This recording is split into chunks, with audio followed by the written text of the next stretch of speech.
Bueno, pues a ver, voy a presentaros un poquito de dónde viene todo esto, a dónde va.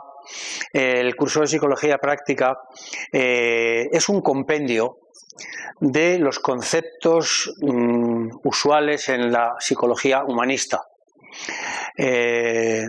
Fundamentalmente nos estamos ocupando de todos los temas que ocupan y que preocupan en la vida ordinaria a las parejas, a las familias, a los ciudadanos, ¿no? Son temas que, como digo, vienen desde la filosofía, los ha recuperado, los ha cogido también la psicología. Me estoy refiriendo a temas tan importantes como el amor, el miedo, la libertad, el egoísmo, la felicidad, el perdón, la dependencia, es decir, que son temas universales que nos están constantemente pues rodeando, ¿no? Y bueno, estos temas universales, paradójicamente, les damos una visión o una interpretación distinta en función de cada una de nuestras personalidades. Esto lo vamos a verificar aquí. Y claro, a mí me llamó muchísimo la atención trabajando con parejas o con familias, que a lo mejor estábamos hablando de la dependencia. Y decía, bueno, ¿pero qué es para ti la dependencia? Y daba un contenido. Y su pareja, yo decía, ¿y para ti qué es la dependencia? Y daba otro contenido. Y un hijo mayor daba otro contenido. Es decir, entonces yo decía, esto es una torre de Babel psicológica. ¿Cómo es posible que nos podamos entender si nos estamos refiriendo a distintos contenidos con las mismas palabras? Lo que es para mí amor no tiene nada que ver con lo que parece a ti. Entonces, claro, ¿qué ocurre? Pues que tanto en las relaciones de pareja, en las relaciones de familia, es fuente de muchas dificultades de interpretación, de crisis, de malos entendidos, de conflictos. Con lo cual pensé que habría que unificar el lenguaje para saber a qué nos estamos refiriendo. Si vamos a vivir juntos durante unos años, tendremos que saber a qué nos referimos cuando estamos hablando de estos términos, ¿no? Bien, y esta fue la idea desde la que nació el objetivo fundamental del curso de Psicología Práctica. Otro objetivo también importantísimo para mí, es sacar la psicología de las consultas, de los despachos. Quiero decir, que la psicología pueda llegar al ciudadano, a la ciudadana de a pie, a los ciudadanos de la calle, que pueda llegar a las parejas, que pueda llegar a las familias, que pueda llegar a los colegios, a los institutos, y ¿por qué no?, que pueda llegar a las empresas, donde ya desde hace años se está hablando de la humanización empresarial.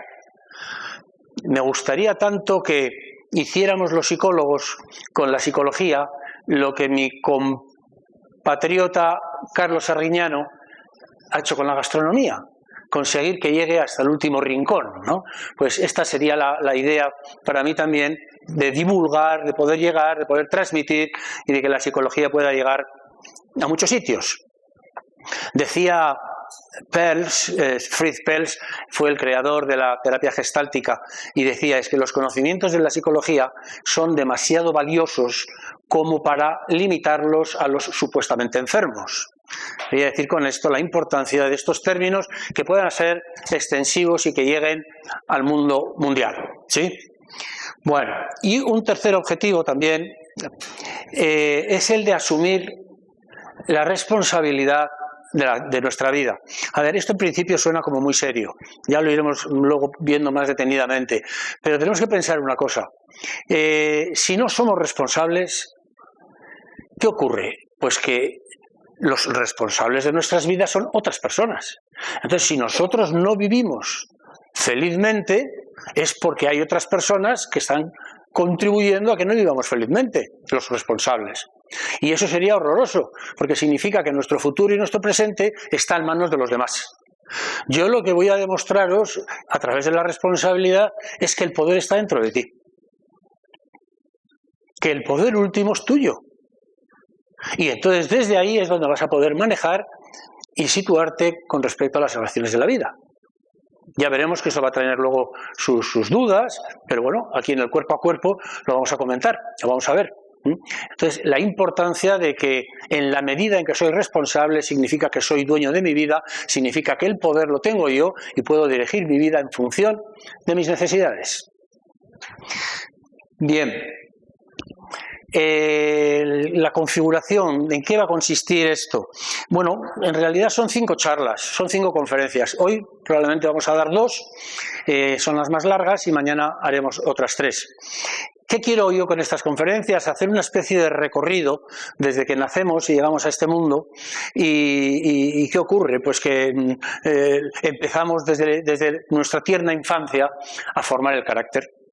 Vamos a ver qué es eso del carácter, cómo se forma, en función de qué condicionalidades son las que están ahí interviniendo, y eso nos vamos a detener en la primera sesión, en la que ya os adelanto que el punto básico de la primera conferencia va a ser el miedo. En la segunda conferencia vamos a presentar el amor, el opuesto, y vamos a ver en qué consiste esto de amar, si es fácil, si es difícil, si los conceptos que tenemos de amor pues son los que normalmente estamos empleando. Vamos a ver la disparidad que va a haber entre vuestras formas de pensar. Yo os propondré que hayáis una definición y luego escucharemos 4, 5, 6 para que veáis cómo vemos las cosas de sitios muy distintos. Y después veremos los sucedáneos del amor, es decir, aspectos que creemos que son amorosos y estamos muy equivocados, pero los confundimos con el amor. En la tercera sesión nos vamos a cuestionar el tema de la responsabilidad que decía, pero de paso vamos a tener que lidiar con otros conceptos como son el egoísmo, la felicidad y la libertad.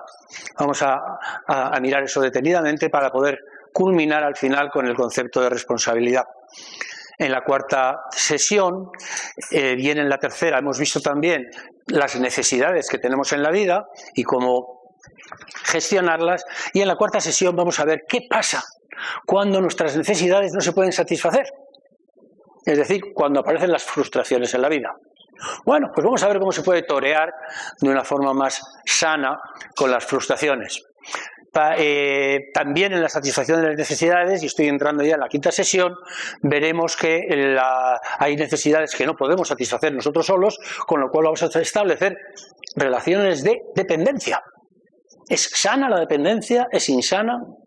Veremos todo esto y la relación que tiene la dependencia y la culpa. Es decir, que en la medida en que estamos satisfaciendo necesidades que no son sanas, va a aparecer la culpa. ¿Qué hacemos con la culpa? La culpa es un fenómeno psicológico que está omnipresente y que nos está condicionando la vida misma. Fuerte, muy fuerte. Bueno, pues cerraremos con el perdón y con el agradecimiento. Entonces, de esta forma va a ser como un recoger, un recibir a alguien que viene al mundo con su formación del carácter, y ya en la vida adulta terminamos en una visión de más comprensión con el perdón y con el agradecimiento. Vamos allá. 3 sugerencias. La primera ya la habéis visto antes, la de cualquier toma de conciencia, por dolorosa que sea, es digna de celebración. Qué importante es esto. ¿Por qué? Pues porque en las cosas que yo voy a explicar os vais a descubrir algunas en las que habéis metido la pata, algunas en las que no habéis actuado correctamente, por supuesto, muchísimas veces, casi siempre, sin querer, digamos, por desconocimiento, ¿no? Pero bueno, errores que nos humanizan y los vais a descubrir. Entonces cabe la posibilidad que frente a esos errores cojáis el látigo y empecéis a fustigaros. Porque he hecho yo esto, qué mal me he comportado, qué mala madre soy, qué mal padre soy, en fin. Y claro, esto quiero deciros que no sirve para nada. Si vais a trabajar en el autoconocimiento para flagelaros cuando tenéis tomas de conciencia, pues flaco favor estáis haciendo a vuestro trabajo y a vuestro proceso. Por esto yo digo todo lo contrario. Cualquier toma de conciencia, por ruin que sea, he tomado conciencia de mi envidia, he tomado conciencia de mi orgullo, he tomado conciencia de la rivalidad que tengo, he tomado conciencia de mi cobardía. ¡Qué bueno!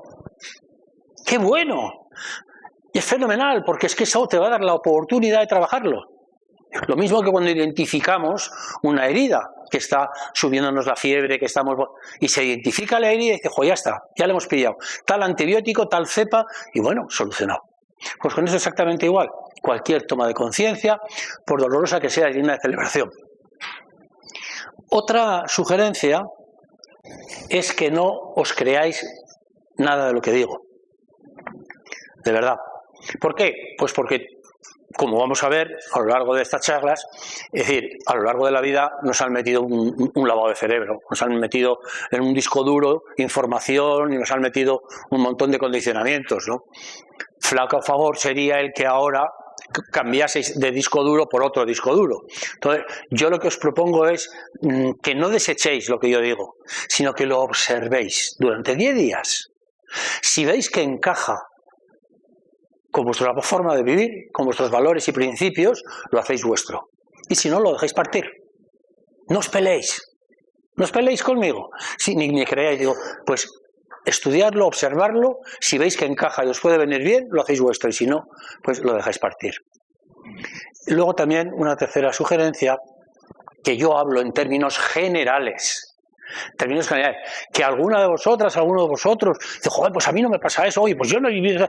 Oye, pues ya está, pues sí, hay excepciones, habrá excepciones, o quizás todavía en la vida no se te ha planteado esta situación. Pero que no pretendo tampoco decir es que todos y todas tenéis que pasar por esta misma situación. Pero sí que hablo con la experiencia de muchos años, de 35 años de terapeuta, y entonces es cierto que he aprendido cantidubi, he aprendido un montón con mis pacientes y con mis alumnos. Y bueno, pues todo eso es lo que estoy tratando ahora mismo de sintetizar y poder transmitiros. Bien. Decía que nos metíamos ya en la formación del carácter en la primera sesión, y la idea fundamental que nos hemos planteado y que a veces hemos discutido en sobremesas o en discusiones con amigos, etcétera, es si se nace o se hace. Es decir, que nacemos ya como somos, con nuestra forma de ser, viene ya en la genética, viene esto ya de una forma, o por el contrario, nos vamos haciendo a lo largo de la vida en función de las distintas experiencias y condicionamientos, ¿no? Y bueno, esa ha sido una discusión, un debate que ha estado abierto y está abierto. Al principio, ¿qué ocurrió?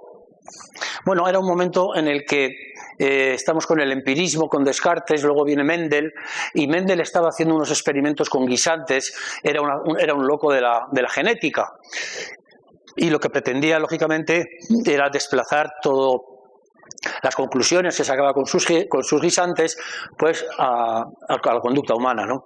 Así que fue un momento de eclosión de la genética para dar la explicación de nuestra forma de comportar y de desarrollar el carácter a través de la genética. Y bueno, pues ¿qué ocurrió? Que claro, desde ahí había un determinismo genético, es decir, naces y ya, pues ya no hay nada que hacer, es decir, ya has nacido, esto vas a ser, pase lo que pase. Y entonces surgió como fuerza opuesta, pues surgieron los ambientalistas, diciendo, no hombre, no, joder, esto es un disparate. ¿Cómo va a ser que la genética va a estar determinando y que ya hay una predeterminación, que ya no nos podemos mover? ¿Qué va? Es el ambiente en que en realidad es el que está conformando nuestra forma de estar en el mundo, ¿eh? Es el se hace, ¿no? Nos hacemos a lo largo de la vida y el ambiente es el que va a condicionar luego nuestra forma de ser. Y empieza ahí esta discusión bien fuerte entre estas dos corrientes. Y bueno, a mí hace 40 años o por ahí que hice psicología, en la facultad pues llegamos a la conclusión de 50-50, es decir, vamos a darle un 50% al carácter y otro 50% a la genética. Entonces, pues tener en cuenta todo esto. Bien, así van las cosas, con esa especie de pacto, hasta que en 1985 Wilson y Crick dicen que van a descifrar el genoma humano, que para el 1995 van a tener toda la secuencia del genoma totalmente ya para ser leída, ¿no? Y descubierta, con lo cual nos avecinan que en 10 años vamos a poder dar una explicación a todas nuestras conductas, enfermedades, emociones, actitudes, en función de la carga genética que va a salir en el ADN. Los genetistas se vuelven a frotar las manos, es decir, prepararos para 1995. ¿Y ahora qué pasa? Que llega 1995 y se esperaba que iban a poder obtener 100.000, 120.000 genes. ¿Cuántos se encontraron? 30.000, 28.000 genes. 1.500 menos que las ratas, 2.000 menos que la mosca del vinagre o 3.000 menos que un gusano microscópico, ¿no? Entonces, fue un chasco la visión genética, lo que no significa que haya sido un fracaso de la genética, ni muchísimo menos, porque ya vemos cómo está avanzando de una forma increíble. Pero eso encima dio lugar a que, fruto de este colapso, naciera una nueva ciencia. Y esta ciencia es la epigenética. Y la epigenética va a hacer de puente entre la genética y el ambiente. La epigenética va a estudiar los diferentes comportamientos que tienen los genes, las modificaciones que tienen los genes en su expresión, sin que se altere el ADN, sin que se altere la genética. Y que encima esas modificaciones en la expresión de los genes va a ser heredable. Fijaros las consecuencias que tiene esto. Ya no voy a emplear palabrejas más, tranquilo, ya no voy a emplear las palabrejas. Pero fijaros las consecuencias que tiene esto. Nos dice que nuestros genes son como semáforos, que pueden estar en rojo o en verde. Si están en verde, actúan. Que yo tengo el gen de la obesidad, está en verde, actúa. Que yo tengo el gen de la violencia, está en verde, actúa. Que está en rojo, no actúa. Y ahora decimos, ¿y de qué depende de que esté en rojo o que esté en verde? Y es cuando la epigenética nos dice, depende del ambiente. El ambiente es el que va a determinar qué semáforo se va a encender, si el verde o el rojo, qué gen tuyo se va a poner de manifiesto en función del ambiente. Y cuando habla del ambiente, se está refiriendo, por supuesto, a la convivencia familiar, a la convivencia social, al estrés que vamos llevando cada uno, a las comidas que estamos ingiriendo, a los tóxicos que vamos incorporando, al modus vivendi, al tipo de vida que estamos. Entonces, fijaros qué importantísimo, según nuestro tipo de vida, va a actuar un tipo de genética u otra. Pero encima nos añaden que es que esto es transmisible. Con lo cual, esta frase que muchas veces hemos dicho a alguien, oye, joder, chavalote, deja ya el tabaco, deja de fumar. Yo con mi cuerpo hago lo que quiero. ¿Hago daño a alguien? Pues yo con mi cuerpo hago lo que quiero. Pues ahora ya sabemos que no. Que sí, puedes hacer lo que quieres, pero que sí haces daño a alguien. Que en la medida en que tú estás fumando, se está alterando tu carga genética que va a aparecer luego en tus nietos y bisnietos. Impresionante, impresionante. Estudios de cómo hay pulgas que le someten a un insecticida cuando están embarazadas y los niños, las criaturas que salen de las pulgas, salen ya inmunizadas frente al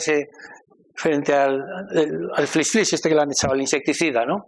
Entonces, y eso va transmitiéndose de generación en generación. Entonces esto nos abre una puerta increíble de nuevo aquí a la responsabilidad. Mira a ver qué vida estás llevando, porque en función de la vida que tú estás eligiendo llevar, lo que tú estás comiendo, lo que tú estás bebiendo, el ejercicio que estás o no haciendo, va a repercutir en que tus cargas genéticas actúen, no actúen, y encima va a ser transmisible a tus nietos y a tus bisnietos.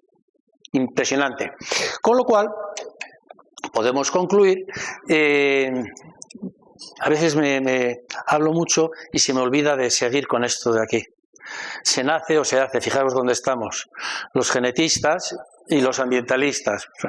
Y entonces, ¿qué hacemos con todo esto? Bueno, pues estamos ahora en la epigenética, y la epigenética, pues como ya os he contado, lo que nos dice es que mientras la genética condiciona, el ambiente determina. Y este es el valor tan enorme que estamos considerando, que estamos dando a nuestra historia, a nuestra forma de estar en el mundo. Bien, dicho esto, vamos a ver cómo se forma el carácter. Cuando llegamos al mundo, ¿qué pasa con nuestro bebé? A ver, cuando nuestro bebé llega al mundo, llega un mundo conflictivo. Es decir, que no tenemos por qué dar por hecho que cuando el bebé llega al mundo, los padres que lo van a recibir son padres que están en contacto con el OM, que están en un perfecto estado de equilibrio. No, son humanos, y como somos humanos, pues hay de todo. Y entonces nos vamos a encontrar también que al llegar al mundo, pues nuestros padres tienen sus problemas, tienen sus crisis, tienen sus limitaciones, tienen su propio carácter, tienen su propia historia familiar. Tienen un montón de condicionamientos económicos, laborales, de paro, de un montón. Con lo cual, pues el principio de la llegada del niño o la niña llega al mundo, es recibida con mucha alegría, claro que sí, pero bueno, a los 72 horas, y al principio es muy gracioso, como grita, como su padre, o el genio que tiene, como su madre, o lo que sea, y eso es muy gracioso, las caquitas que hace, hay que ver que como tan pequeño cómo puede hacer esas cacotas, bueno, pues todo eso que es tan gracioso, a las 72 horas empieza uno a quemar, y decir, joder, es que ya no puedo dormir 3 horas seguidas, es que tengo que estar dándole el pecho, es que me pide las tomas cada 2 horas, es que ya no aguanto más, es que en casa ya se ha alterado todo, es decir, que el niño, el mundo no se detiene por la llegada de nuestros bebés. El mundo no se detiene, el mundo continúa su marcha y nuestro bebé tiene que montarse en este tren en marcha.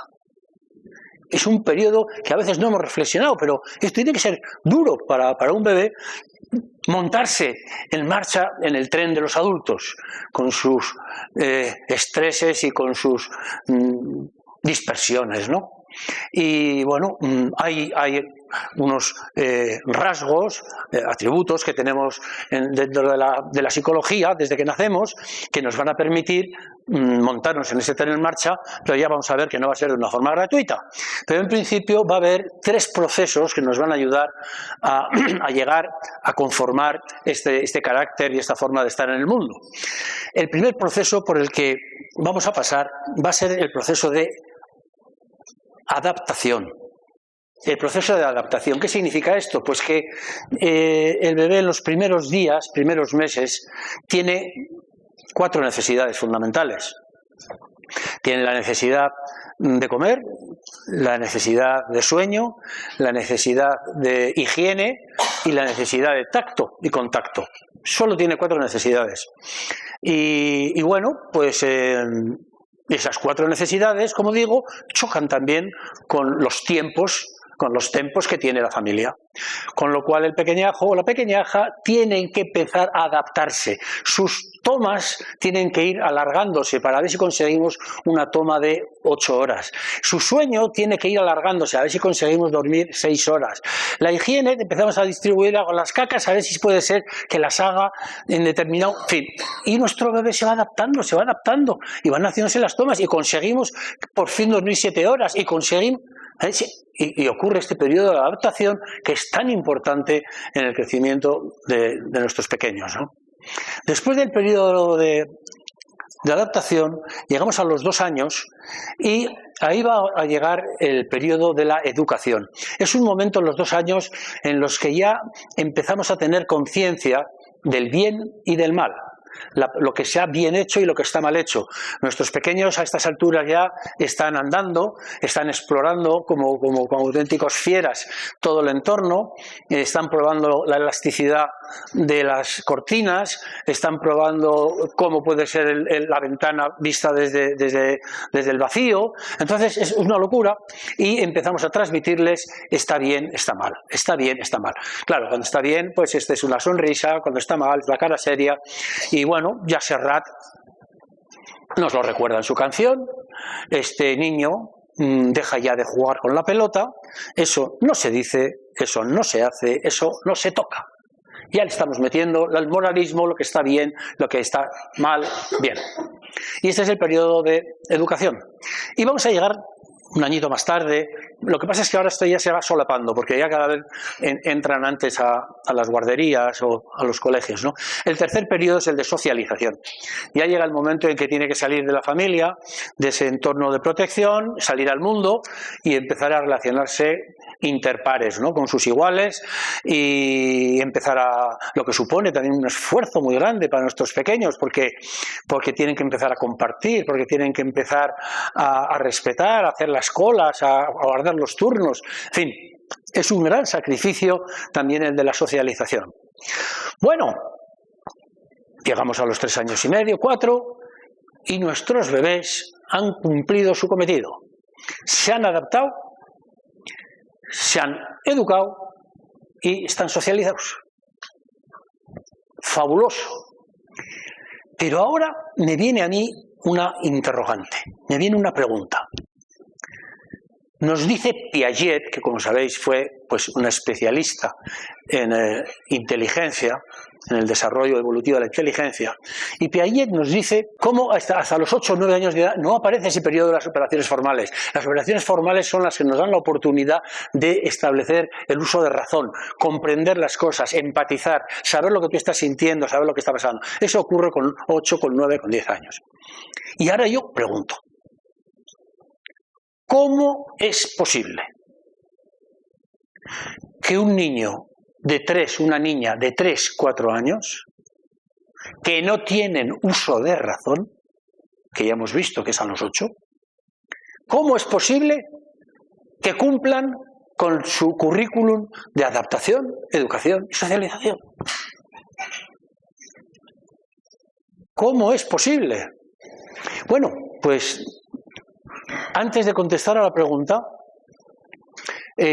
vamos a dejar la pregunta en el aire y os voy a hacer unos comentarios, os voy a transmitir unos experimentos que nos van a dar luz para poder contestar a esta interrogante, ¿no?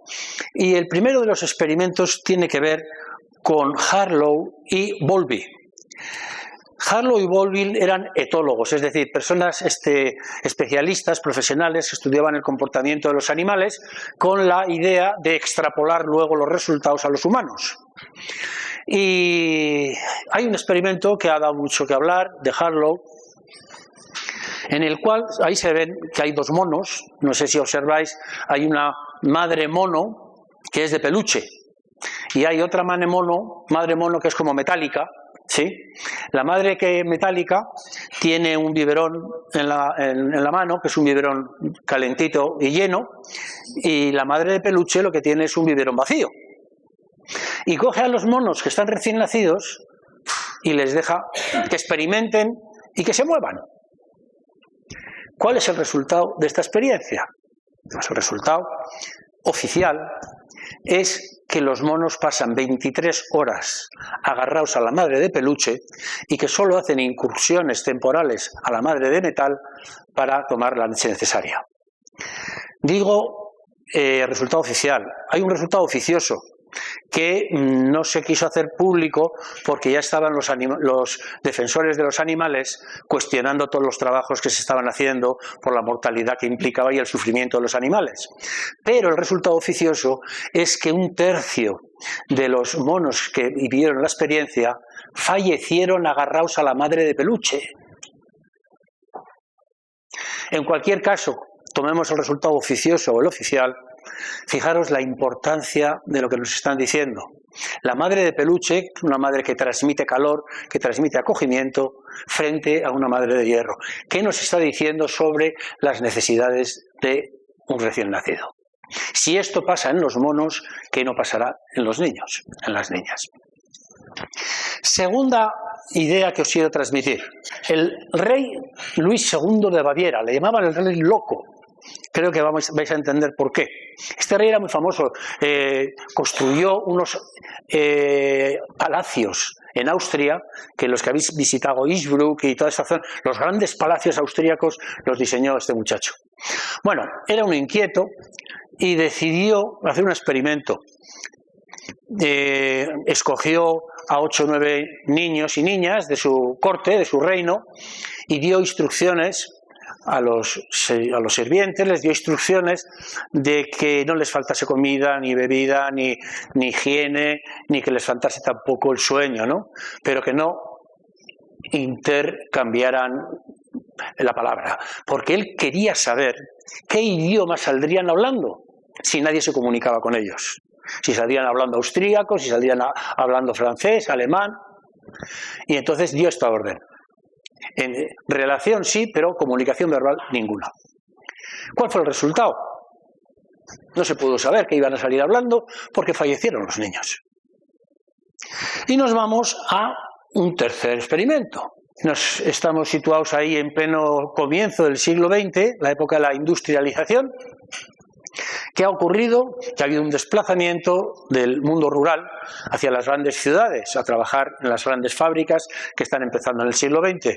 Eso va a hacer que se cambie todo el sistema familiar. Antes las familias tenían 9 niños, 10, no había problema porque venían con el pan debajo del brazo. Es decir, inmediatamente después se ponían a trabajar en el campo y abastecían al caserío o a la finca, con lo cual no había problema. Pero ahora la familia nuclear se desplaza a una gran ciudad, tienen que vivir en pequeñas habitaciones de 15, de 20 metros y ya los anticonceptivos no existían, los controles de natalidad tampoco. ¿Qué pasa? Que empezar a tener niños que no pueden ser acogidos, no pueden ser mantenidos. Él y ella tienen que ir a la industria, tienen que ir a trabajar, aparte no hay sitio, están viviendo 2 parejas en la misma habitación. ¿Qué pasa entonces con los niños? Que hay que abandonarlos. Hay que abandonar a los niños, se les deja en la puerta de las iglesias, en la puerta de los ayuntamientos, en las puertas de los centros de salud, y los estados tienen que buscar recursos y crear instituciones de acogida a estos pequeños que son abandonados. Entonces, pues estos centros, orfelinatos, no estaban mal dotados. Quiero decir que había personal que los atendían, por supuesto, en su higiene y en sus necesidades básicas, y observaban, pues bueno, las enfermedades que se iban produciendo, iban haciendo estudios estadísticos, y de repente descubrieron, con gran sorpresa, que a los 7 meses de estar internados se disparaba la mortalidad, que luego remitía otra vez a los 8 o 9 y ya se volvía otra vez equilibrada, ¿no? Pero que aquello iba a una mortalidad estadística normal, de repente 7 meses, 8, se dispara la mortalidad y luego vuelve otra vez a los cauces, a las cifras normales. ¿Qué estaba pasando? Pues le encargan a René Spitz, que era un psicoanalista, y le encargan que haga un estudio de campo, es decir, que se vaya desplazando por los diferentes orfelinatos de Europa para ir evaluando y a ver si puede establecer una relación causa-efecto entre este índice disparado de mortalidad. Y así fue. Se entrevistó, estudió, comparó y llegó a una conclusión. En esos momentos, el psicoanálisis, tanto Freud como Anna Freud, su hija, y Melanie Klein, otra psicoanalista, estaban desarrollando mucho la psicología infantil. Y estaban hablando de que a los 6... Ya sabéis cómo eso sigue vigente ahora, esos descubrimientos. Esta idea de que cuando el niño nace forma ahora una simbiosis con la madre, en donde es una burbuja que es una entidad, es un sistema madre-hijo, en donde la madre puede captar las necesidades que tiene el niño fruto de esa empatía incondicional que hay ahí. Son como un mismo elemento. El niño no distingue entre yo y su mamá, piensa que su mamá es una prolongación del yo, ¿no? Y eso ocurre así hasta los 6-7 meses, que quizás lo habéis experimentado con vuestros hijos o con sobrinos, que cuando tienen 3-4 meses de edad, viene la abuela, lo tienes en brazos, y viene la abuela, mira, ha venido la yaya, ¡uy! Y se tira. ¡Uy, qué sociable es! ¡Qué cariñoso! Igual que su madre, ¡uy, qué estupendo! Y tal. Y llega otro, ¡ay! Y se tira. ¡Uy, por favor! Pero qué elemento, qué cosa tan sociable. Bueno, llegan los 6 meses, 7 meses, mira, que ha venido la yaya. Pero que no seas antipático, que ha venido la yaya, que viene a abrazar. Bueno, y que no. ¿Qué está pasando? Pues que, con términos psicoanalíticos, se hablaba de una posición esquizoparanoide y depresiva. Es decir, ha tomado conciencia, nuestro pequeño, de que la separación es posible. Hasta ahora no podía imaginar, porque él, en su mente, en su imagen, su madre y él eran lo mismo, todo era una extensión de lo mismo. Ahora de repente con 6 meses, 7 descubre que su madre puede desaparecer. Que habéis visto también en animales, que de repente abandonan a la madre y vuelven, dan 6 pasitos y vuelven rápidamente otra vez, ¿no? ¿Y qué está pasando? El miedo a la pérdida aparece el miedo a la separación, aparece el miedo al abandono. Y ahí está entonces nuestro bebé refugiándose en la mamá y no queriendo abrazarse con la abuela. Entonces, René Spitz toma conciencia de esto y dice, es que estos niños están atravesando un momento crítico que le llamó una depresión. Su diagnóstico fue una depresión anaclítica y esta depresión iba a traer como consecuencia la muerte. Bueno, eso sirvió, evidentemente, para desde ahí tomar medidas y desinstitucionalizar a estos niños y se empezó a hacer lo que se llaman las casas de medio camino, las casas cuna, o las casas de leche, en donde en lugar de haber una masificación de 60 niños, pues lo que hay son 2 o 3 cuidadores o cuidadoras con 6 niños, lo que permite tener una atención personalizada, una atención, un cariño, y efectivamente pues ahí desciende ya la mortalidad a los límites normales. Bueno, ¿para qué os he contado yo estas 3 cosas? Recordáis que había una pregunta que habíamos dejado en el aire, que era ¿cómo es posible que nuestros bebés, nuestros niños, con solo 3 años de edad, sean capaces de adaptarse, de educarse y de socializarse si el uso de razón no llega hasta los 8 o 9 años? ¿Cómo es posible que lo entiendan? Ahora estamos en condiciones de dar una respuesta a esto. Fruto del miedo al abandono, fruto del miedo al rechazo, fruto del chantaje emocional, o lo que yo he querido llamar la prostitución afectiva. Es un término que yo he elegido para recoger la pandemia psicológica más extendida en la humanidad. La renuncia a mi ser, la renuncia a mi identidad para conseguir tu aprobación. Voy a dejar de ser quien soy para granjearme tu aprobación. Esta es la prostitución afectiva. Y desde que somos niños vamos aprendiendo que para ser queridos, para ser aprobados, por nuestros padres, hay un truco que es satisfacer sus necesidades, renunciando a las nuestras. Y ahí comienza entonces a fraguarse nuestra forma de ser y nuestro carácter. ¿De mano de qué? ¡Del miedo! Es el miedo el que va a condicionar, es el miedo al abandono, el miedo a no ser aprobado, lo que va a determinar nuestro comportamiento. Hemos visto que estos niños, lo más básico, lo más fundamental, lo que necesitan a toda costa es afecto. Lo hemos visto con Speech, lo hemos visto con Baviera, con el rey Luis II, y lo hemos visto con Harlow. Todo lo que más pueden necesitar es el afecto, es el amor. Pues basta que empecemos a dosificar con el te quiero sí para conseguir que se adapten a nuestras expectativas. El doloroso te quiero sí, que no es más que una expresión de la experiencia condicional del amor. La prostitución afectiva es la consecuencia de la experiencia condicional del amor. El doloroso te quiero sí. Y este te quiero sí, diréis ahora muchas de aquí o muchos, hombre, eso ya no se dice, se transmite. Por supuesto que se sigue diciendo, en otros ambientes quizás, en los autobuses, 1000 veces en los parques, si no haces esto mamá no te va a querer, si no haces esto la abuela no te va a querer, si no te va a querer, si no papá luego... No te... Por supuesto que se sigue haciendo, pero bueno, personas quizás con otra educación ya, hoy pues eso nos lo tragamos, pero es igual, porque lo que hay no se puede no transmitir y nos sale por los poros. El acercamiento o el distanciamiento. Cuando hace algo que es de nuestro gusto, que es de nuestra... Entonces viene el acercamiento, la sonrisa y el beso. Cuando está tirando de la cortina, le hemos dicho mil veces, ¿qué quieres? Vive el rechazo. No le vamos a decir ya no te quiero. Puede que, no lo digamos, pero es igual, lo está viviendo. Y así nuestros pequeños es como se van educando y fraguando su carácter. En función de su comportamiento van a ser aceptados o no, aprobados o no. Lo cual me permite hacer una definición del carácter y decir que el carácter es el resultado de una estrategia al servicio de sobrevivir en un mundo donde no soy querido por lo que soy, sino por cómo me comporto. ¿Entendéis esto?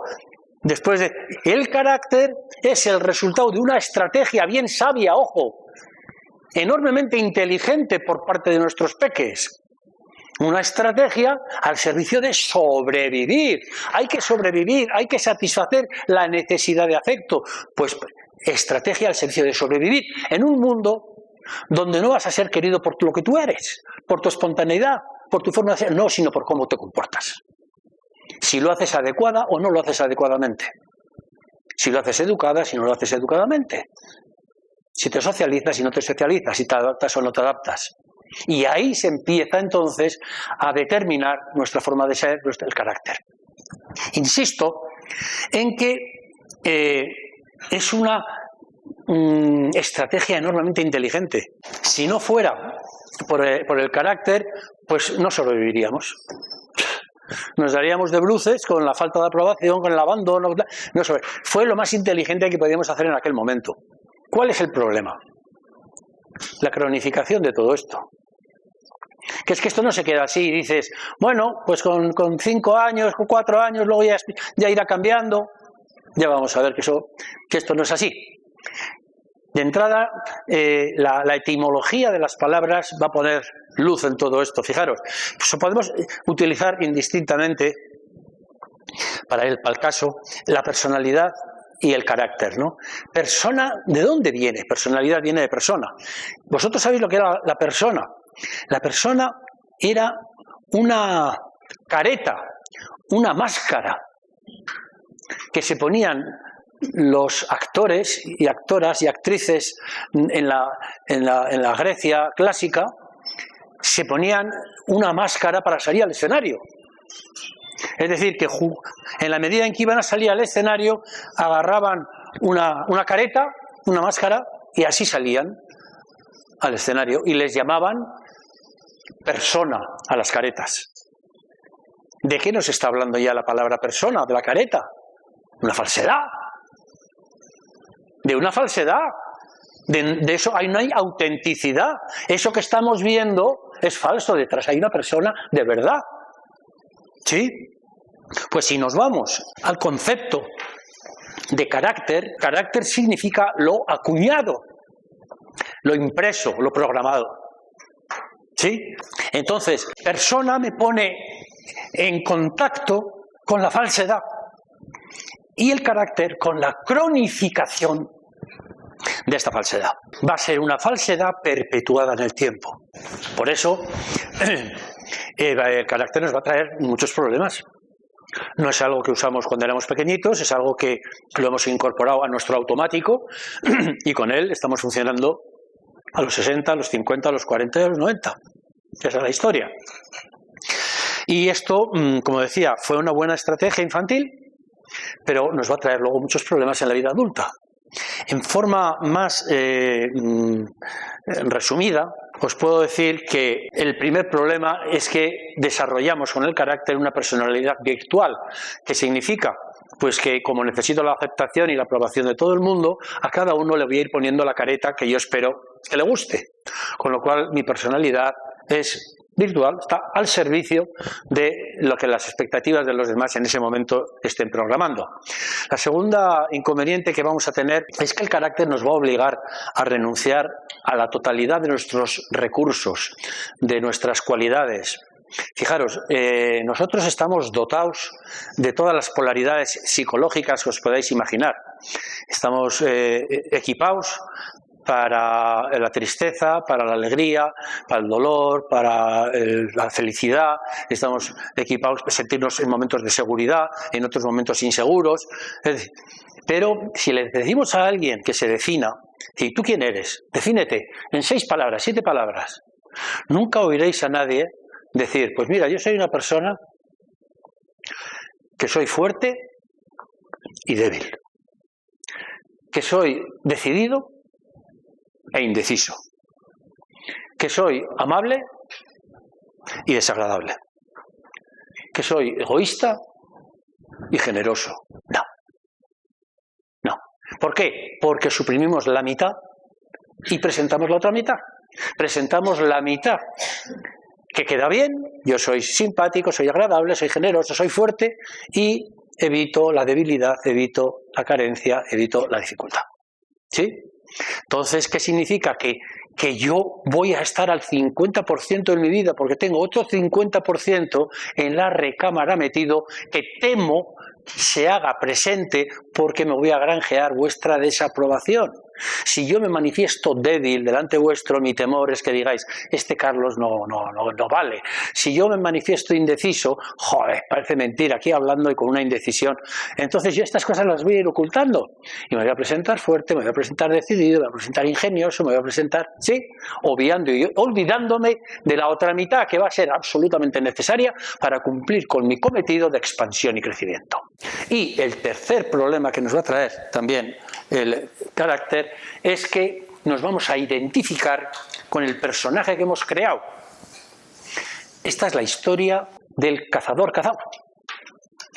Creamos un personaje para seducir al personal, para conseguir su aprobación, creyendo que de esta forma vamos a ser mucho más felices. Y ahora lo que hacemos es identificarnos con el personaje. Me creo yo el montaje. ¿Quién es Carlos? ¿Quién soy yo?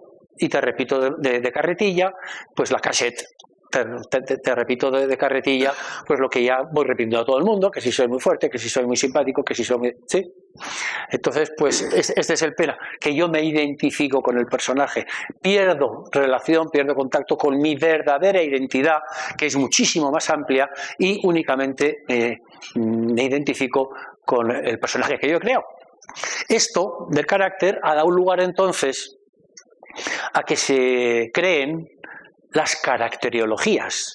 Las caracteriologías son estudios que se hacen sobre los diferentes tipos de persona. Entonces hay diferentes caracteriologías en función del autor que las haya estudiado, las haya definido, ¿no? Nosotros en la consulta, en la formación de terapeutas, en todo nuestro trabajo, lo hacemos, utilizamos dos caracteriologías. La caracteriología de Lowen y el eneagrama. Lowen fue un psicoanalista, pero que se rebeló, era discípulo de William Reich, que también se rebeló porque vieron que el psicoanálisis era exclusivamente palabra, intelectualidad. Hablar acerca de ella, hablar y hablar y hablar, estar ahí tumbado y hablar, y que obviaba, que no tenían en cuenta el cuerpo, ni sus emociones, sus sentimientos, ni la expresión corporal, y entonces Lowen pues dijo que sí, que el psicoanálisis no solo había que hacerlo desde el punto de vista intelectual, sino que había que trabajar con el cuerpo. De alguna forma lo que hizo fue romper la dicotomía cartesiana que había de mente por un lado, cuerpo por otro, unifica las dos cosas y dice lo que pasa en la mente repercute en el cuerpo y lo que pasa en el cuerpo repercute en la mente. No se pueden separar porque son un mismo sistema.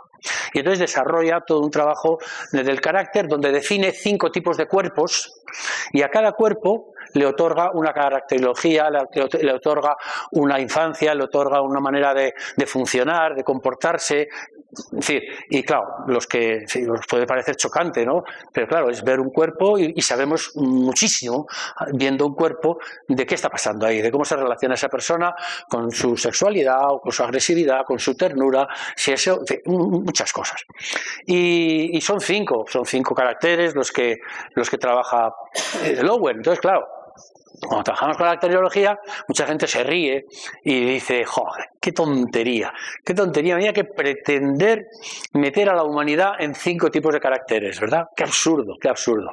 Cuando vamos con el eneagrama, que es una ciencia antiquísima, hace ya 2000 y pico años, pues el eneagrama recoge 9 puntos de vista distintos. El eneagrama es muy profundo, pero en su parte más superficial pues nos habla de las 9 pasiones, de la ira, habla del orgullo, de la vanidad, de la envidia, habla de... Bueno, las iremos recordando luego más claramente, ¿no? Y nos dice cómo cada uno de nosotros estamos fijados, estamos movidos por esta pasión, por una de estas pasiones. Y recoge 9. Con lo cual, la crítica o la sonrisa vuelve a ser la misma. ¿Cómo se te ocurre meter en 9 tipos de personas a toda la humanidad? Si es que ya es que es absurdo, es absurdo. Y realmente sería absurdo tratar de meter a la humanidad en 9 tipos de personas o en 5. Lo que ocurre con la caracteriología es que lo que está clasificando no son las entidades está clasificando los caracteres. De ahí viene el nombre, caracterología. Clasifica las formas que tenemos, el disfraz que adoptamos para sobrevivir en la vida. Y los disfraces sí son catalogables. Como ocurre en carnavales. Pues sales en carnavales y ¿cuántos disfraces hay? ¿200? No. Se van reduciendo. El típico que va de payaso, el otro que va de mujer, el otro que va de los Simpson, el otro que va de equipo de fútbol. Hay 15, 20, 30, quizá papá. Formas de disfrazarse. Con el carácter pasa exactamente igual. Podemos hacer una caracteriología porque no estamos clasificando personas, sino personajes. ¿De qué vas? Pues mira, yo voy de chulo, yo voy de humilde, pues yo voy de cadenciado, eso es clasificable y ahí podemos establecer y tirar desde ahí para tener muchísimos conocimientos al servicio del crecimiento. Así que las caracterologías en absoluto anulan las identidades, sino al contrario, podríamos decir que el carácter es el fracaso de la auténtica personalidad. ¿Sí? Y entonces solo tomando conciencia del carácter podemos empezar a buscar nuestra verdadera identidad y no identificarnos con el montaje que hemos desarrollado. Mira, es como una película de romanos. Vamos a imaginar que se está filmando una película de romanos.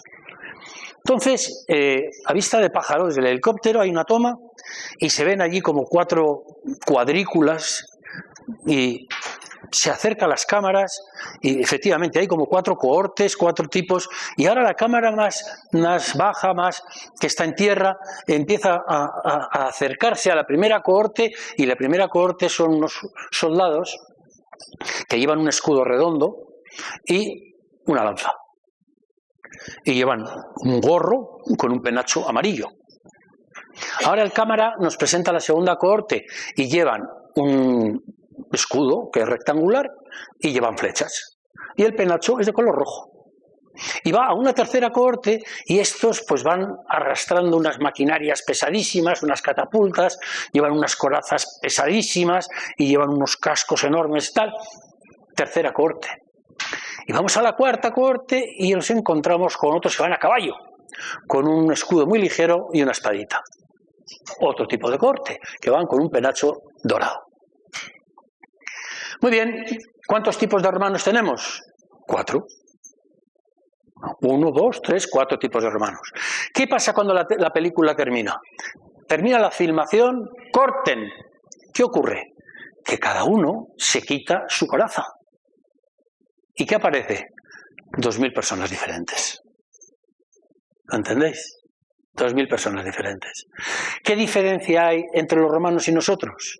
En que los romanos se quitan la máscara y nosotros seguimos con la coraza puesta de por vida.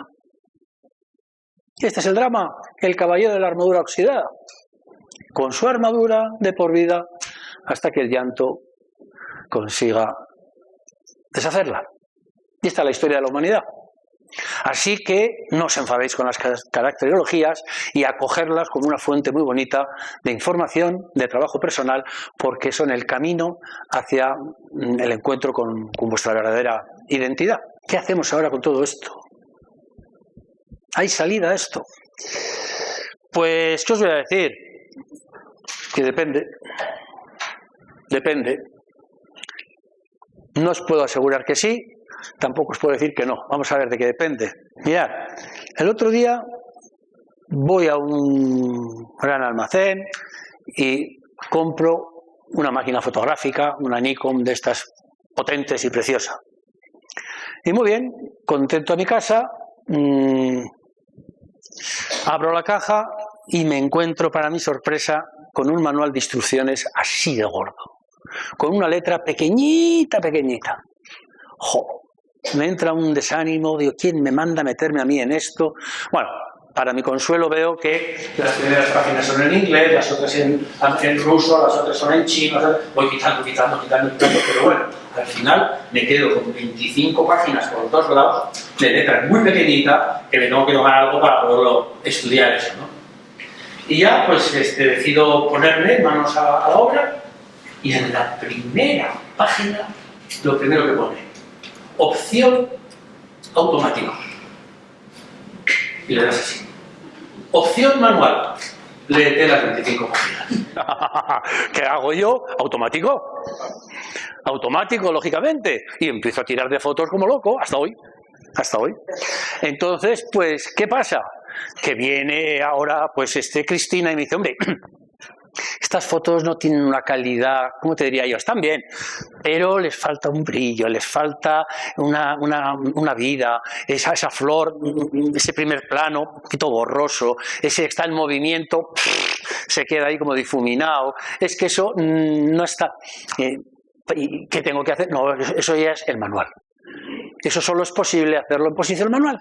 Con lo cual, si quieres hacerlo en posición manual, pues de esto va a depender el que tengamos un tipo u otro. Pues entonces, en nuestro trabajo que estábamos preguntando, ¿qué vamos a hacer entonces con el carácter? ¿Tenemos salida ante todo esto? Depende. ¿De qué? De si estamos funcionando en automático o en manual. ¿Qué es el automático? El automático es el carácter, es no plantearnos nada, es más de lo mismo. El automático es la forma en la que el carácter es, como ahora se puede entender muy fácil con el tema del disco duro, de las programaciones. Programamos a alguien una programación y ahora ya no hay más que darle al play para que se vuelva a repetir. Esta es la historia de nuestro automático. Formamos un carácter y ya, ¡pum!, que se vuelva a repetir. Por eso, pues vamos a ver que en el automático no hay salida. Juan Ajuriaguerra fue un psiquiatra bilbaíno que se exilió, estuvo en la guerra y luego se exilió y vivió en Suiza y murió luego también en París. En fin, es un estudioso de la psicología infantil. En todos los despachos de psicología infantil, psiquiatría infantil, de la orientación que sea, está su manual de psiquiatría infantil de Ajuriaguerra. Tuve la suerte de conocer a Ajuriaguerra en persona, porque se acercaba a Biarritz, y estaba en San Sebastián, y un grupo de psicólogos íbamos a Biarritz a estar con él, nos hacía una pequeña supervisión a veces de casos. Bueno, y un día nos contó esto que os voy a decir ahora. Resulta que estaba en un congreso de psiquiatría infantil y llegó el momento de presentar una historia clínica para que todos los asistentes luego pudieran opinar. Sí, pues yo haría esto, pues hace esto otro, pues tal. Así que coge un compañero de Ajuriaguerra y empieza a leer en voz alta la historia clínica diciendo, es la historia de una muchacha, una mujer, una niña de 9 años, que, bueno, la sintomatología que presenta es una disfunción. Y le interrumpe a Ajuriaguerra y le dice, quieto, quieto, quieto, quieto, quieto. Estamos en un congreso de psiquiatría infantil y tú nos estás hablando de geriatría. ¿Qué quería decir Ajuriaguerra con esto? Que una niña de 9 años ya es una abuela, ya está hecha. Ya está todo hecho. Ya se ha fraguado. Ya el carácter lo tiene totalmente esculpido, lo tiene totalmente integrado. Y es ya más de lo mismo. Más de lo mismo y más de lo mismo. No hay nada que hacer. Desde el automático no hay salida. A los 6 años, 7 años ya estamos. Luego en la adolescencia vamos a despistar un poquito con la rebeldía y tal. Y otra vez luego volvemos como el Guadiana a su cauce. Esta es la tragedia.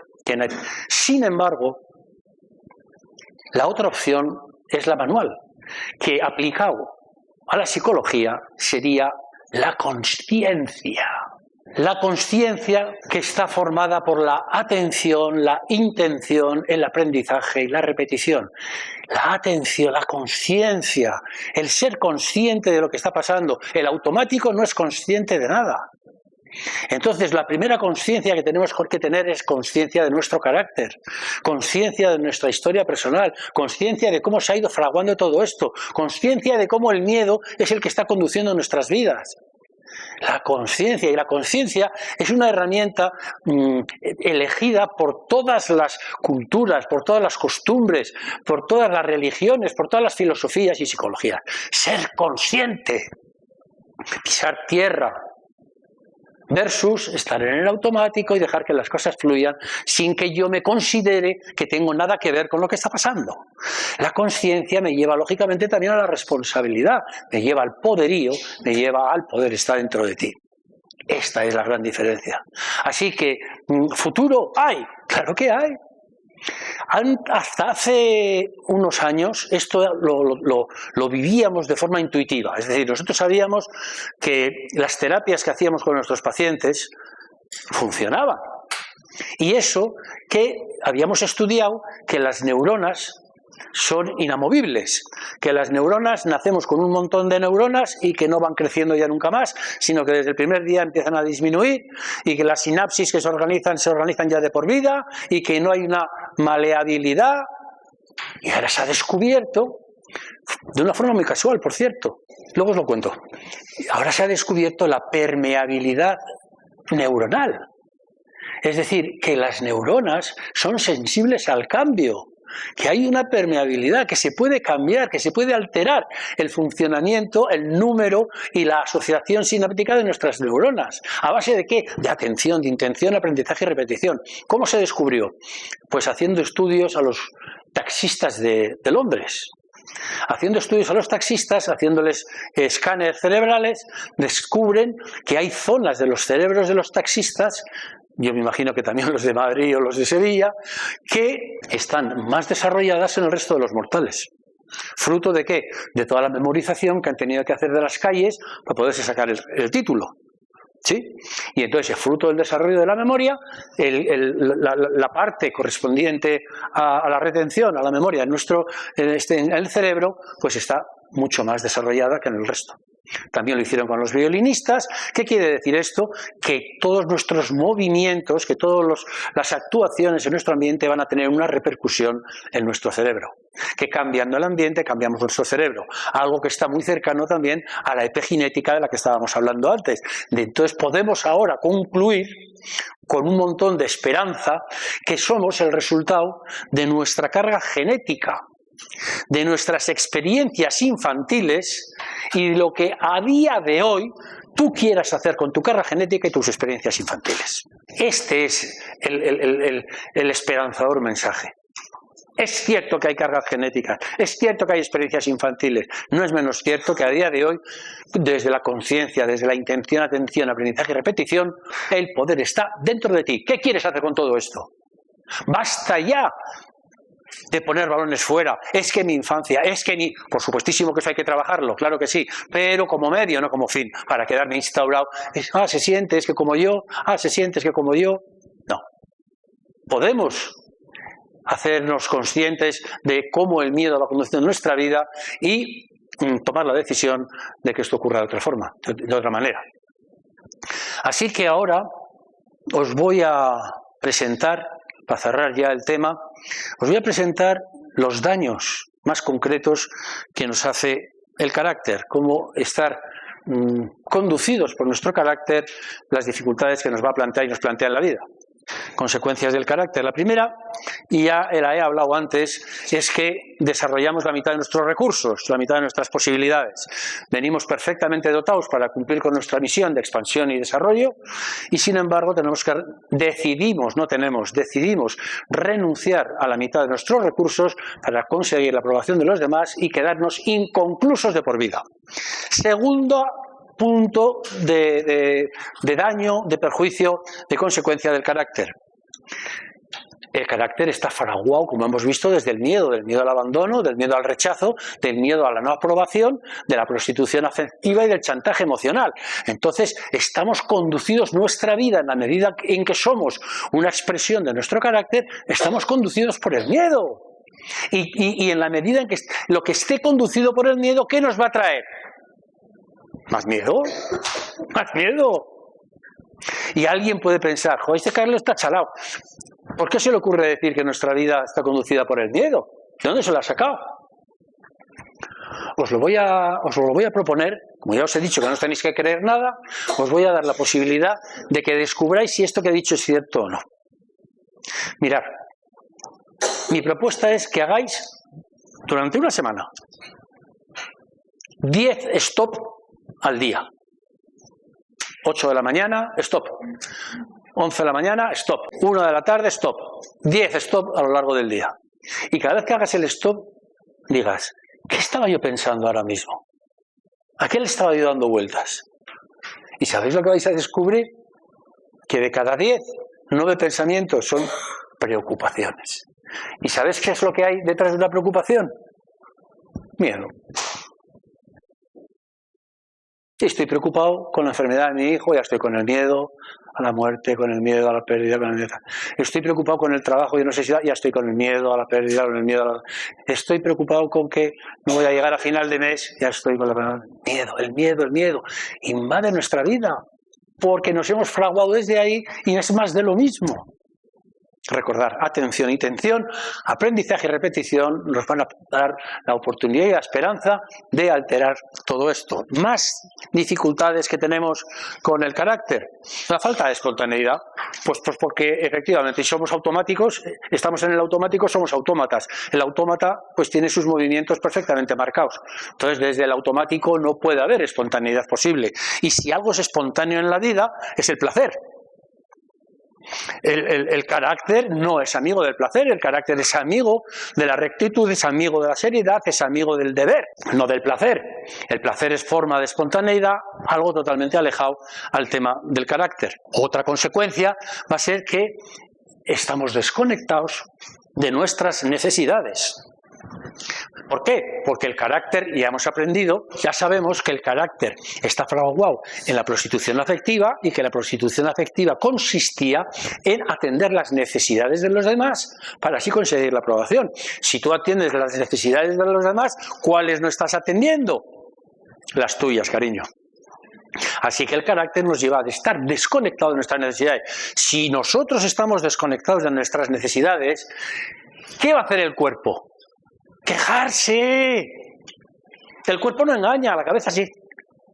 El cuerpo no engaña. Si tú no lo cuidas, si tú no cuidas tu cuerpo, te va a dar señales en forma de ¿qué? De síntomas, de tensiones, de enfermedades.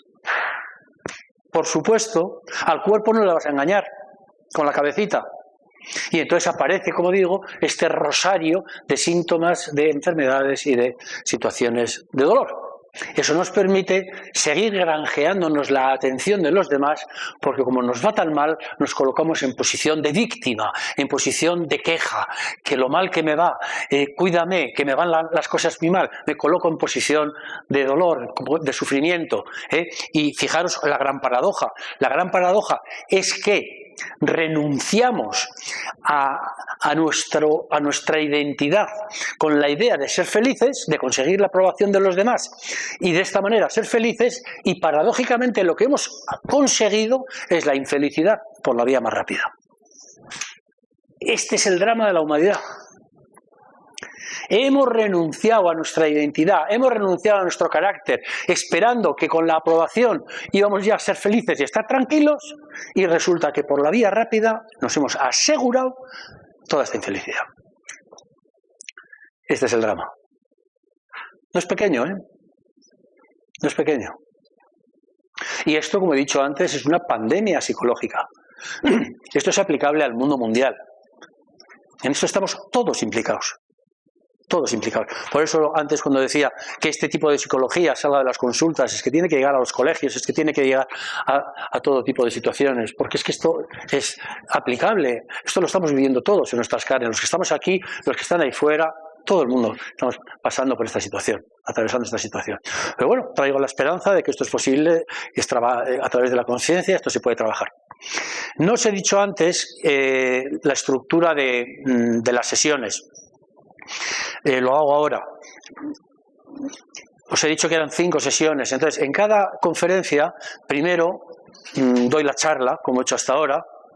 Os pido, por favor, que durante la charla no levantéis la mano, no me interrumpáis, porque entre muchas de mis dificultades está la de luego perder el hilo y me cuesta recuperarlo. Entonces, sí que después de la charla viene ahora un encuentro con todos vosotros más cercano, en donde en el cuerpo a cuerpo pues me gustaría escuchar vuestras dudas, vuestras preguntas, vuestras incredulidades, en fin, escucharos un poco y tantear aquí el terreno desde ahí, ¿no? Y luego también voy a leer una lectura muy bonita. En cada charla es distinta porque tiene que ver con el contenido de lo que hemos trabajado. Y por último, con la idea de que no me creáis, pero que podáis descubrir si lo que yo he dicho es verdad o no, por último os voy a proponer tareas para que las hagáis en casa. Y entonces ahí vais a poder hacer la prueba del 9 y verificar, pues esto que ha dicho es verdad, pues no es verdad. ¿Vale? De acuerdo. Entonces ya os toca a vosotros. Os toca a vosotras. ¿Qué me planteáis? ¿Qué os gustaría compartir? ¿Cómo os ha llegado? ¿Cómo se os queda el cuerpo con todo esto? Vamos allá, muchacha.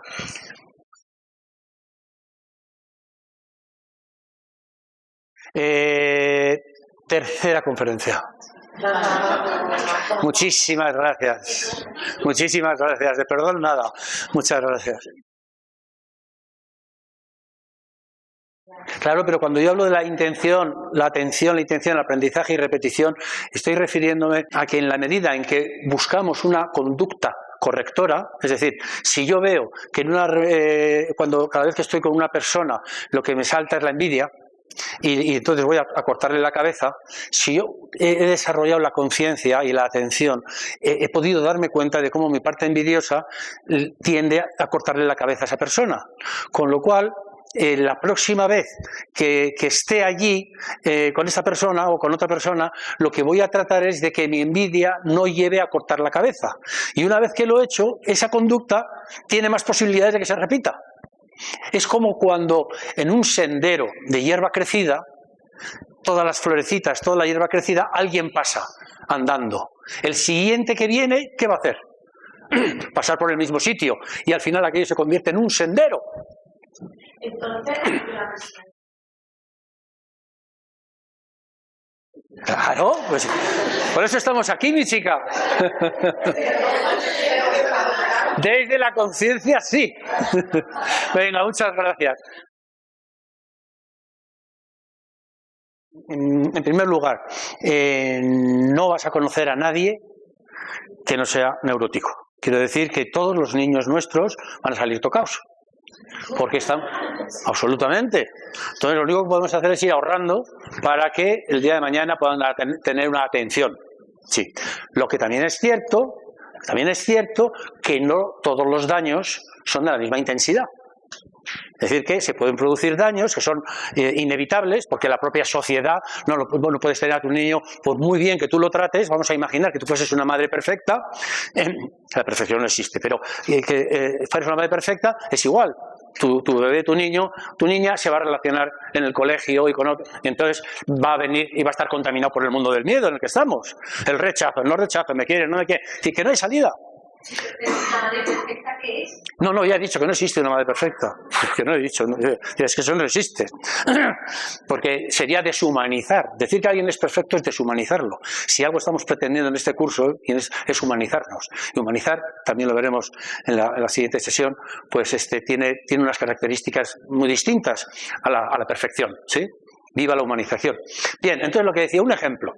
Si mi niño, yo estoy en el sofá leyendo una novela tranquilo, descansado, relajado y tal. Y ahora mi pequeño, mi pequeña van a cuatro patitas desplazándose hacia la chimenea. Yo tengo dos opciones.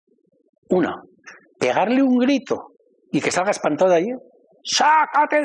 Y sale por patas. Y otra, por patas. Y otra, levantarme, cerrar la novela, ir donde el niño y enseñarle cómo es el fuego. Aquí se hace. Mira, aquí fu. Uy, aquí ya no. A ver otra vez. Aquí sí, aquí no. Es tan sencillo como eso. Lo vamos a ver enseguida en la segunda sesión, porque vamos a hablar del amor. Miedo y amor, que son las dos alternativas. Os adelanto que solamente hay dos opciones en la vida: o movernos desde el amor o movernos desde el miedo, que las dos están a nuestro servicio, las tenemos en nuestra mano y nos queda elegir. Y yo sé que hace falta mucha paciencia para estar en una guardería con niños de 3 años, de tal. Pero a ver, cuando yo los veo en el rincón del pensar, mirando a la pared, joder, el rincón del pensar, ¿qué coño van a pensar? Joder. Están cagándose en todo, diciendo, a ver cuando me sacan de aquí, ¿qué van a pensar, joder? Entonces, pero entiendo al maestro y a la maestra que dicen, mira, déjame tranquilo un momentito, al rincón de pensar, y luego le aplaudimos todos de que ha pensado. ¿Qué va a pensar? Criatura. Venga, muchas gracias. Bueno, es una prolongación. Lo que pasa es que la relación que tenemos con los padres, lo que significan unos padres para un hijo no es lo mismo que lo que significa un hermano. Con unos hermanos hay una relación de rivalidad, con unos padres hay una relación de dependencia. Entonces, la dependencia obliga, mientras que la rivalidad lo único que invita es precisamente a la confrontación, mientras que la dependencia lo que lleva es a agachar la cabeza y decir, sin ti no puedo vivir. Bueno, muchísimas gracias. A mí esta parte del cuerpo a cuerpo es la que más me gusta de psicología práctica. Me pasaría horas con vosotros, me pasaría horas. Pero el tiempo sigue y tenemos pendiente trabajito por hacer. Así que voy a daros las tareas. Antes había dicho que iba a hacer la lectura. Os voy a dar las tareas que vais a realizar, los que queráis, en vuestra casa de una forma íntima. Vamos a ver si consigo explicar bien esta tarea. Lo que os propongo es que vayáis en un lugar de vuestra casa donde nadie os moleste, donde no haya móviles, donde no hay televisión, vuestro sitio de encuentro personal con vosotros mismos, con vosotras mismas, y desde ahí, con una libreta en la mano, te vas a preguntar, cuando yo tenía 3 años, 4 años, ¿qué esperaba el mundo de mí? Y mejor que el mundo todavía, ¿qué esperaban mis padres de mí? Porque en realidad el mundo a esas alturas son los padres. Así que, y entonces vais a dejar que de forma espontánea escribir, pues el mundo esperaba que yo fuera responsable, pues el mundo esperaba que yo fuera diligente, pues el mundo esperaba que yo fuera simpático, pues el mundo esperaba que yo fuera tierno, pues el mundo esperaba, y vais escribiendo 10, 15. Y ahora vais a subrayar de esa lista de 10 o de 15 cosas, vais a subrayar 5 que habéis incorporado, que habéis llevado adelante. Es decir, si yo he escrito la que os he contado, pues que mis padres esperaban que yo fuera responsable y yo me siento hoy día que soy responsable, la subrayo. Mis padres esperaban que fuera un payaso y yo siento que no soy un payaso, no la subrayo. Entonces subrayo 5 que sí he cumplido, expectativas que he satisfecho de mis padres y que yo las estoy llevando a cabo. Y ahora, de cada una de esas características, vais a escribir los beneficios que os aporta y los tributos que pagáis por eso. Siguiendo con el ejemplo de la responsabilidad, mis padres esperaban que yo fuera responsable. A día de hoy soy responsable, me muero de responsabilidad por todos los lados. Muy bien. ¿Qué beneficios me da ser responsable? Muchos. Es decir, no me llaman la atención, cumplo con mis obligaciones, saco buenas notas, en el trabajo me aplauden, me tienen reconocimiento. Muchos. Ahora, ¿qué tributos pago?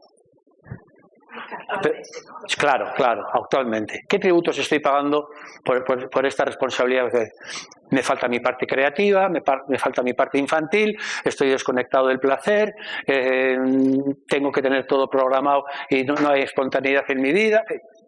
Pues los tributos que estoy pagando. ¿Sí?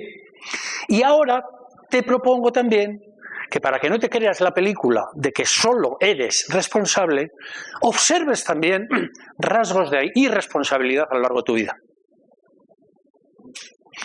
¿Para qué? Ya sabéis, entendéis el para qué, ¿no? Para que no os quedéis con la panopla de que yo soy responsable y solo responsable, para que recuperéis la polaridad perdida, tomar conciencia de manifestaciones de ejemplos donde eres irresponsable. Pues por ejemplo, yo qué sé, pues en la comida. Pues mira, en la comida no soy muy responsable, porque cuando de repente me meto hidratos de carbono hasta aquí arriba, y eso pues muy responsable no es. Con el ejercicio físico, pues tampoco soy responsable. Entonces, rescatar situaciones de la vida de responsabilidad. Que yo soy un tío muy inteligente, muy bien. y lo subrayo, vale. Beneficios de ser inteligente, pum, pum, pum. Tributos que tú tienes. O de los tributos, pues es que me distancio de la gente, que voy de sobrado, que la gente ataca. Y ahora observa los opuestos, porque a lo mejor eres muy inteligente con las matemáticas, pero eres un fracaso en inteligencia emocional. Bien, ideas, ¿eh? Esta es la propuesta para que no os identifiquéis con vuestro carácter y recuperéis la polaridad perdida. ¿Ok? Quiero que recojáis esta lectura con mucho recogimiento, con mucha atención. Es preciosa y vais a ver que parece que esta lectura parece que está hecha para esta conferencia. Está escrita por Gilbert Bresson y se titula La máscara. Cada vez que me pongo una máscara para tapar mi realidad, fingiendo ser lo que no soy, fingiendo no ser lo que soy, lo hago para atraer a la gente. Luego, descubro que solo atraigo a otros enmascarados, alejando a los demás, debido a un estorbo, a la máscara. Uso la máscara para evitar que la gente vea mis debilidades. Y luego descubro que no ven mi humanidad y los demás ya no me quieren por lo que soy, me quieren por la máscara. Uso la máscara para preservar mis amistades y entonces descubro que si pierdo un amigo por no haber sido auténtico, realmente no era amigo mío, era amigo de la máscara. Me pongo una máscara para evitar ofender a alguien y ser diplomático. Y luego descubro que aquello que más ofende a las personas con las que quiero intimar es precisamente mi máscara. Me pongo la máscara convencido de que es lo mejor que puedo hacer para ser amado. Y luego descubro la triste paradoja. Lo que más deseo lograr con mis máscaras es precisamente lo que impido con ellas.